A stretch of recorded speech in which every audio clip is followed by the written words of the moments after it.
रियासी के जच्चा बच्चा अस्पताल में स्वास्थ्य सेवाएं शुरू करने का स्वास्थ्य निदेशक के आश्वासन एक सप्ताह बाद भी पूरा नहीं हो पाया। लेकिन जहां के ब्लॉक मेडिकल ऑफिसर कार्यालय का कुछ स्टाफ दूसरी जगह पर जरूर शिफ्ट कर दिया गया है। यही नहीं, बीएमओ की तरफ से कुछ स्थानीय लोगों पर अभद्र व्यवहार करने की रियासी पुलिस थाने में शिकायत भी की गई है। जिला डेवलपमेंट कमेटी तथा कुछ स्थानीय लोगों ने जच्चा बच्चा अस्पताल के बाहर अपनी नाराजगी व्यक्त करते हुए उन्होंने बताया कि 24 अप्रैल को स्वास्थ्य निदेशक डॉक्टर राकेश मगोत्रा रियासी जच्चा बच्चा अस्पताल पहुंचे थे। उन्होंने तब आश्वासन दिया था कि अगले दिन से ही जहां स्वास्थ्य सेवाएं शुरू कर दी जाएंगी, जिन्हें समय के साथ साथ बढ़ाते जाएंगे। लेकिन स्वास्थ्य निदेशक के आश्वासन के एक सप्ताह बीत जाने के बाद भी जहां सेवाएं तो नहीं शुरू हो पाई, लेकिन जहां के ब्लॉक मेडिकल ऑफिसर कार्यालय का कुछ स्टाफ दूसरी जगह पर जरूर स्थानांतरित कर दिया गया है। सबसे पहले मैं आपका धन्यवाद करता हूं मीडिया वालों का। आप लोगों ने वक्त पर आकर रियासी के दुख दर्द में शामिल हुए और यहाँ पर आकर इसको कवर किया। तो मैं ये बताना चाहता हूं कि मैं सबसे पहले जो चीफ सेक्रेटरी डुल्लू साहब हैं उनका शुक्रिया अदा करता हूं कि वो इसमें पेन ले रहे हैं कि जल्दी से जल्दी ये हॉस्पिटल काम करे और लोगों को फैसिलिटी मिले। उनका कहना है कि एलजी साहब लोगों को डोर स्टेप पर फैसिलिटी देना चाहते हैं, तो उनका ये मानना है और वो लोगों को डोर स्टेप फैसिलिटी देने की कोशिश कर रहे हैं। उसके लिए हम जो है उनसे मिले तो उन्होंने हमें कहा डायरेक्टर साहब से जाओ, उनसे बात करो, हमारी बात हो गई है, आप जाओ उनके पास। हम डायरेक्टर हेल्थ के पास गए तो उन्होंने डायरेक्टर साहब ने कहा कि मैं एक हफ्ते के अंदर अंदर आऊँगा, आपकी सारी चीज़ें देखूँगा यहाँ पर और जो प्रॉब्लम होगी उसको हल करेंगे। तो डायरेक्टर साहब ने हफ्ता की बात कही थी, लेकिन वो दूसरे दिन ही रियासी में पहुँच गए। जब वो पहुँचे तो हमें भी पता लगा, हम भी यहाँ पर मौके पर आ गए। तो हमने भी उनका वेलकम किया, फूल बरसाए, खुशी हुई कि डायरेक्टर हेल्थ आ गए हैं यहाँ पर, हमारी बात सुनेंगे, रियासी के लोगों को फैसिलिटी मिलेगी। तो उनको जब हमने अपनी कहना सारा उन्होंने देखा, एक एक कमरा करके देखा, बड़ी पेन ली। उन्हें टोटल स्टाफ का जो है सर्वे किया, कितना स्टाफ है हमारे पास, नर्सिंग कितने हैं, कितने पैरामेडिकल है, डॉक्टर कितने हैं, कितना स्टाफ है, उन्होंने सारा टोटल इकट्ठा किया, दोनों का, मदर चाइल्ड का और बीएमओ का जो ऑफिस था ब्लॉक का उसका। तो उन्होंने कहा इसमें तो बहुत डॉक्टर बच रहे हैं, बहुत बच रहा है सदा, और रियासी के लोगों को जो है बिला वजह तंग किया जा रहा है और उनको मेडिकल फैसिलिटी से दूर किया जा रहा है। तो उन्होंने क्या किया कि उन्होंने टोटल खुद एक एक चीज़ करके देखी और उन्होंने कहा ये लगा लो। तो बाकी भी स्टाफ बच रहा था, फिर भी बच रहा था, उसके बाद भी दवाइयाँ भी बच रही हैं, ये बाहर में फेंकी हैं इन्होंने, आगे भी फेंकी थी, अभी भी फेंके गए।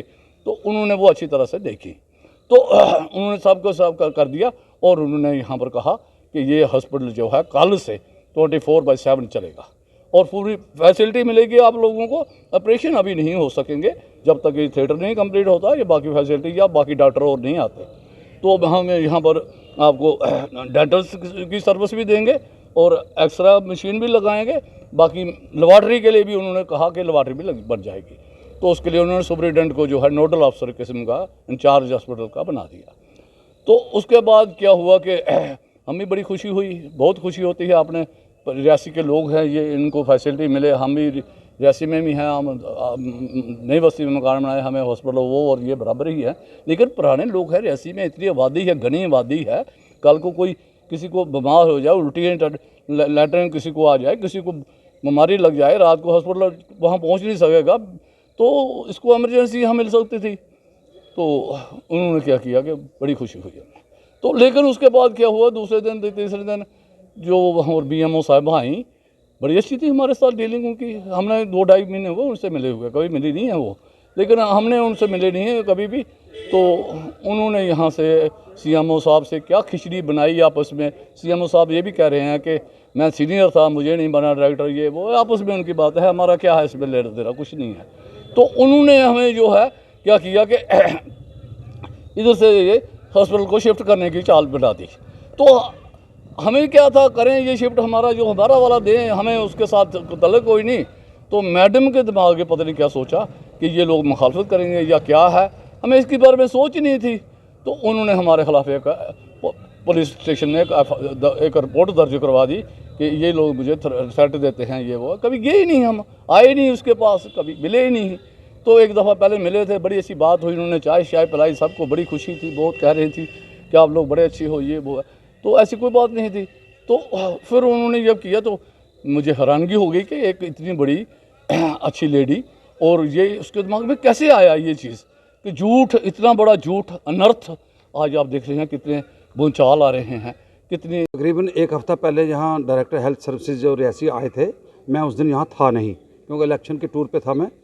तो यहाँ मैंने ये सुना, फिर मैंने वीडियो भी देखी, मैंने आपकी मीडिया की तरफ से जो यहाँ जो कार्रवाई हो मैंने देखी वहाँ पर। मैं बड़ा खुश हुआ था कि डायरेक्टर साहब ने ये यकीन दिलाया कि कल से यहाँ पर इमरजेंसी भी चलेगी और एम्बुलेंस भी यहाँ पर आ जाएगी और डॉक्टर भी होंगे यहाँ पर, तो इस हॉस्पिटल को चालू कर दिया जाएगा। हम तो बड़े खुश थे। लेकिन उसके बाद तुरंत ऐसा हुआ कि उनके जाने के 2-3 दिन के बाद हमें कल पता चला कि यहाँ से जो बीएमओ साहिबा यहाँ बैठती थी और उनका जो स्टाफ था वो यहाँ बैठता था और यहाँ काम भी करता था, तो वो भी यहाँ से उठा लिया गया। तो उस वक्त जब हमें जब सुना तो बड़ी हैरानगी हुई कि हम तो ये सोच रहे थे कि यहाँ पर स्टाफ और आने वाला है, वो तो जो था यहाँ से वो भी लेकर चले गए। आज देख लीजिए, आपके सामने है कि इस वक्त ताले लगे हुए हैं, अस्पताल तो बंद पड़ा हुआ है। और उसके बाद हमें ये पता चला कि जब वो बीएमओ साहबा ने यहाँ से अपना वो उठाया तो 2-3-4 आदमी को फिर उन्होंने एक एप्लीकेशन पुलिस स्टेशन में दे दी कि जी मुझे धमकियाँ दी जा रही हैं, मुझे मेरे से बदतमीज़ी की जा रही है और हमारे काम में रुकावट आ रही है। पहली बात ये थी कि बीएमओ साहिबा के साथ हमारा कोई ताल्लुक वास्ता ही नहीं था अस्पताल को लेकर के, क्योंकि वो तो बीएमओ जो थी वो तो रियासी की नहीं थी, वो तो उनका दफ्तर जो है वो टोट में है, डंगा कोट ब्लॉक है, वो टोट में उनका दफ्तर है, यहाँ वो बैठी थी, उसका हमको फ़ायदा ही था। और ना ही हमने उनको ये कहा कि आप यहाँ से दफ्तर उठाओ, ना ही हमने कहा कि आप यहीं पे बैठे रहो। अगर उन्होंने दफ्तर यहाँ पर उठाया तो हमारे जहनों में ये बात गई कि इसका मतलब ये है कि बीएमओ से बिल्डिंग को खाली करवा लिया है, अब मदर चाइल्ड हमारा जो है स्टाफ आने वाला है। हम तो इस खुशफहमी में थे। फिर हमको जब ये पता चला कि थाने में एप्लीकेशन दे दी इस किस्म की, तो उस वक्त हमें थोड़ा सा ये हैरानगी भी हुई कि ये क्या बात हो गई। तो इसका मतलब ये हुआ कि या तो डायरेक्टर हेल्थ सर्विसेज जो है वो हमारे साथ धोखा कर रहे हैं, या फिर जो हेल्थ डिपार्टमेंट का जो नीचे स्टाफ है, जो अफसर हैं, वो डायरेक्टर साहब को या गवर्नमेंट को धोखे में रखे हुए हैं। इस मदर चाइल्ड हॉस्पिटल के लिए हमने 7-8 साल से हम लड़ाई लड़ रहे हैं और गवर्नर सत्यपाल मलिक जब थे यहाँ पर उन्होंने इसकी मंजूरी दी थी, स्टाफ भी मंजूर हुआ है। उसके बाद आज लगातार 5-7 साल हो गए हैं हमको ये कहते हुए कि अस्पताल को चालू करो, लेकिन ये सिर्फ हर तीसरे दिन महीने या चौथे महीने कोई ना कोई अफसर आता है यहाँ पर, तो यहाँ पर आकर वो नई कमेटी बनती है। मतलब 6-7 साल से सिर्फ कमेटियाँ बन रही हैं, अस्पताल का कुछ नहीं हो रहा है। अब एक दिन पीछे वहाँ डुल्लू साहब से हम मिले थे, मेरे ख्याल में कुछ 4 महीने पहले की बात है। उस दिन मैं भी गया था, हमारी कमेटी जो बनी हुई है, तो डुल्लू साहब जो हमारे चीफ सेक्रेटरी साहब से वहाँ मिले जाकर, तो उन्होंने यहाँ पर एक्शन लेते हुए यहाँ पर डायरेक्टर कॉलेजेस जो थे, मेडिकल कॉलेजेस, वो यहाँ पे आए। उन्होंने आकर के यहाँ पर 4 डॉक्टर हमको दिए कि जो यहाँ पर काम करेंगे। हम तो खुश हो गए थे।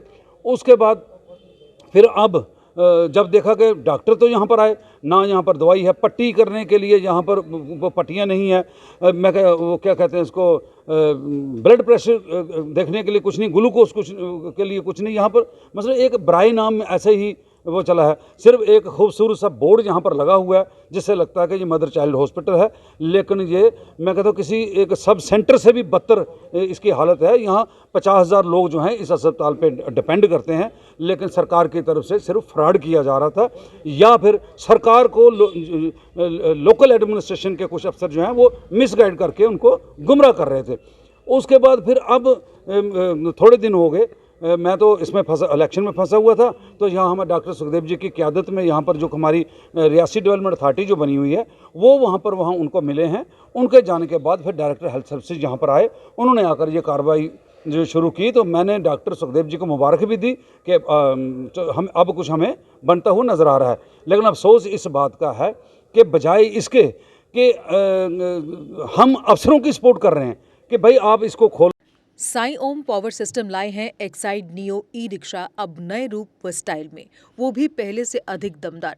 एक्साइड नियो में अब आया है बड़ा डैशबोर्ड, वो भी एंड्रॉयड डिस्प्ले के साथ, USB charger with powerful sound system के साथ, जबकि एक्साइड नियो अब आ गया है लेड एसिड के साथ लिथियम बैटरी में, जो देगा आपको एक बार चार्ज करने पर 130 किलोमीटर माइलेज। 1200 वॉट की पावरफुल मोटर हर चढ़ाई को बनाए आसान। पावरफुल शॉकर व बेहतरीन सस्पेंशन, फ्रंट में अधिक पावरफुल शॉकर, नए मजबूत अलॉय व्हील, अधिक रोशनी वाली हेडलाइट व इंडिकेटर, मजबूत रूफ टॉप कैरियर व गर्मी से बचाव के लिए रूफ मैट, जबकि यात्रियों की सुरक्षा के लिए राइट साइड प्रोटेक्शन। वहीं यात्रियों के साथ सामान ढोने के लिए एक्साइड नियो बन जाएगा पहले से बड़ा, चढ़ाई चढ़ने के लिए हेवी गियर व अधिक पकड़ वाली हैंड ब्रेक, यानी एक्साइड नियो ई रिक्शा अब नई लुक के साथ आया है नए फीचर्स में। इस वीडियो को देखकर आने वालों को मिलेगा 5100 रुपए का कैश डिस्काउंट। तो देर किस बात की, आज ही आएं और ले जाएं अपना नया Exide neo e rickshaw.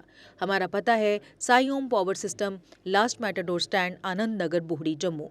Phone number 0191 255 4360 255 4359। Jammu Kashmir की खबरों के लिए जुड़े रहिए JK अपडेट के साथ।